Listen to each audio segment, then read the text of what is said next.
Je suis Taïra, je travaille dans la restauration, je suis martiniquaise, j'habite Paris.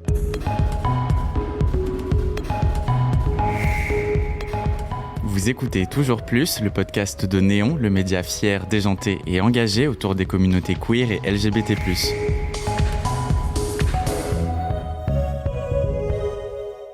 Mes parents sont enseignants, et donc j'ai 2 grands frères. Et à l'âge de 3 ans, 2 ans, 3 ans, mon père nous emmène dans son école et il nous présente.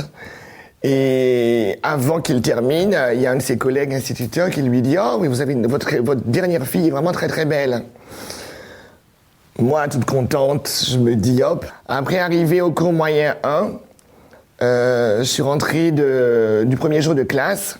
Je dis à ma mère « Oui, l'instituteur est très plaisant, ce qui fait la classe. Et plus tard, je voulais me marier avec ce genre de monsieur. » Et c'est là qu'elle me dit, mais non, mais tu ne vas dire ça à personne, sinon les gens vont se moquer de toi. Tu peux pas te marier avec un monsieur, mais avec une femme. Donc, pour moi, je me dis, ok, mais et je dis à ma mère, mais c'est ce que je ressens. Elle me dit, oui, mais tu peux pas dire ça. Donc il y a eu ces 2 déclics-là. Arrivé à Paris, où j'ai commencé à sortir, où j'ai rencontré en soirée des créatures, des drag queens, des transsexuels, des personnages, je vais dire. Là, je me suis dit, et ça m'a beaucoup interpellé, ça a été assez immédiat. Je me suis dit, ça me plaît, ça m'attire en fait. Là, je me suis dit, c'est génial, là, il y a un chemin à suivre et ça ouvre des portes. Ça éclaire, et là on se dit, je ne suis pas seul, ça existe, et il faut y aller à fond. Mais il y a eu quand même des situations où on ne vous le dit pas directement, mais on sent que vous n'êtes pas retenu pour tel ou tel poste ou dans tel domaine, parce que vous êtes transsexuel. De nature, moi, quand on me met des bâtons dans les roues, quand je fais quelque chose, en fait, je montre que je peux le faire et ça me booste, ça me challenge. Et comme une fois dans un restaurant où j'ai travaillé, peu importe lequel, on m'a dit « Oh, mais toi, de toute façon, tu vas pas rester longtemps, de par ce que tu es, en plus tu es noir, ceci, cela. » Et là, j'ai dit « Ah bon ?» Et je me suis dit dans ma tête, ça sonne comme un challenge, mais j'adore les challenges. Justement, cette personne qui m'avait dit ça d'ailleurs, elle est restée 3-4 mois, et moi j'ai duré je sais pas combien de temps, et j'ai fait mon chemin là-bas. Donc des fois ça peut booster. Il faut transformer les choses de la vie en positif. C'est toujours très rétrograde, ça n'a pas beaucoup avancé, et surtout, tout ce qu'on montre dans les médias, ça commence à changer d'ailleurs. Justement, aujourd'hui, en quelque part. Mais c'est toujours le cliché. Qui dit travesti, dit bois de Boulogne. Qui dit trans, dit, on va dire, drogué ou prostitué ou autre chose. C'est toujours ça. En termes de proposition de rôle dans le cinéma, autre chose. Alors on vous prend pour celle qui va être la prostituée qu'on récupère au bois de Boulogne. C'est jamais, évidemment, on verra pas une femme trans, institutrice ou je ne sais quoi d'autre. Il y a encore du chemin à faire. C'est ce qui est génial, c'est que maintenant il y a des patrons ou des sociétés qui sont dans l'inclusivité. Et c'est très important. C'est-à-dire que maintenant, c'est génial d'avoir des gens qui veulent ça, qui sont là pour t'accompagner, te comprendre, te tirer vers le haut. Et en termes d'inclusivité, je trouve ça top. C'est assez récent, mais ça existe et ça va aller, j'espère, de mieux en mieux. C'est important, justement, à cette occasion de la Journée des droits de la femme, de parler c'est fait pour toutes les femmes. Et nous sommes des femmes comme des autres. Nous sommes des femmes avant tout.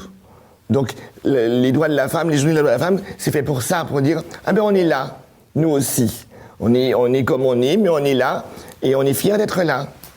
À l'époque, pour obtenir les papiers, vous avez un conseil qui vous reçoit, dont un endocrinologue, un médecin, un psychologue.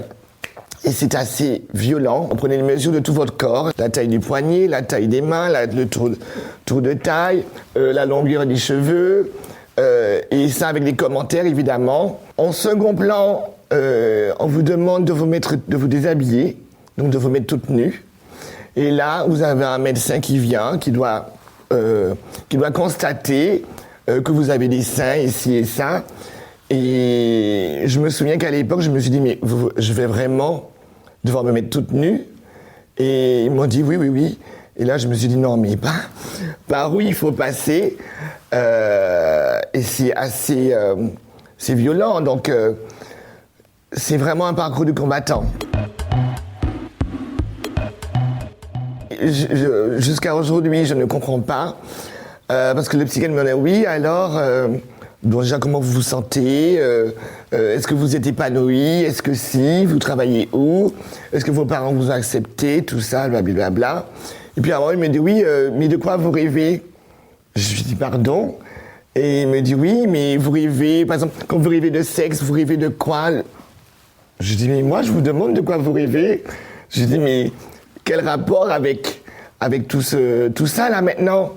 Mais jusqu'à présent, toutes ces questions, je trouve ça horrible en fait.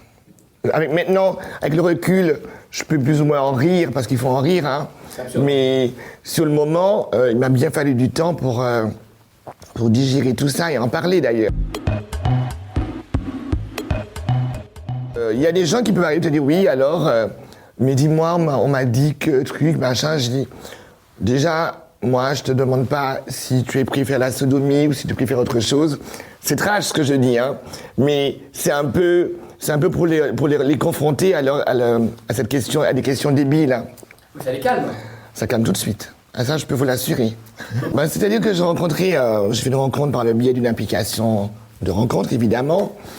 Et donc, on s'est connus, voilà, on est allé prendre un verre, on est allé dîner, bon, on est rentrés ensemble, il s'est passé ce qui s'est passé.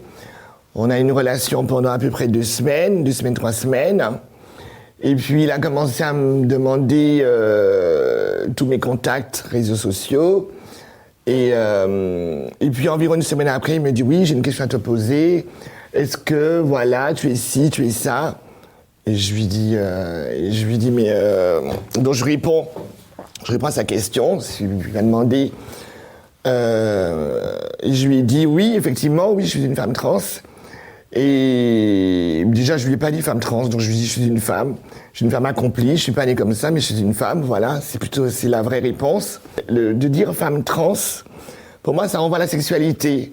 Ça peut être beaucoup plus romancé, plus joli, une femme accomplie, voilà, c'est bien. Et les gens sont assez, enfin, certains, j'espère qu'ils sont assez subtils pour comprendre ce que ça veut dire. Bref. Et donc, je lui dis effectivement que je suis une femme accomplie. Il me dit, oui, mais tu aurais dû me le dire, c'est pas cool. Et tout, je lui ai commencé à le dire. Il me dit, oui, mais tu aurais dû me le dire la première fois. Je dis, mais on se présente pas à quelqu'un en disant ça. Je dis, maintenant, tu m'aurais posé la question. Oui, je t'aurais dit, oui, effectivement, c'est le cas. Et je lui dis, mais je ne comprends pas parce que c'est toi qui étais très demandeur, qui a cherché à me rappeler, qui a toujours demandé à ce qu'on se voit. Et maintenant, ça te pose un problème. Et je lui dis, mais jusqu'à présent, ça ne t'a pas embêté. Et je dis, donc c'est juste l'idée que je sois comme ça qui te dérange. Et il me dit, oui, non mais attends, qu'est-ce que tu me racontes? Je lui dis, écoute, tu sais, dans mon entourage, j'ai pas de personnes qui sont aussi étriquées. Et maintenant, je te laisse à ta réflexion, à ta maturité, et on arrête là. Il a essayé de revenir? Oh non. Non, pour revenir, il faut déjà que je le débloque. Next. En fait, c'est par rapport à la société. Parce que lui-même, tout seul, ça ne le dérangeait pas. On est allé au restaurant, il est venu à mon travail. Il n'y a pas de problème, mais en fait, c'est l'idée qu'en société, les gens puissent le savoir et que lui, il le sait. C'est là où il y a le malaise pour lui. C'est par rapport au qu'en dira-t-on.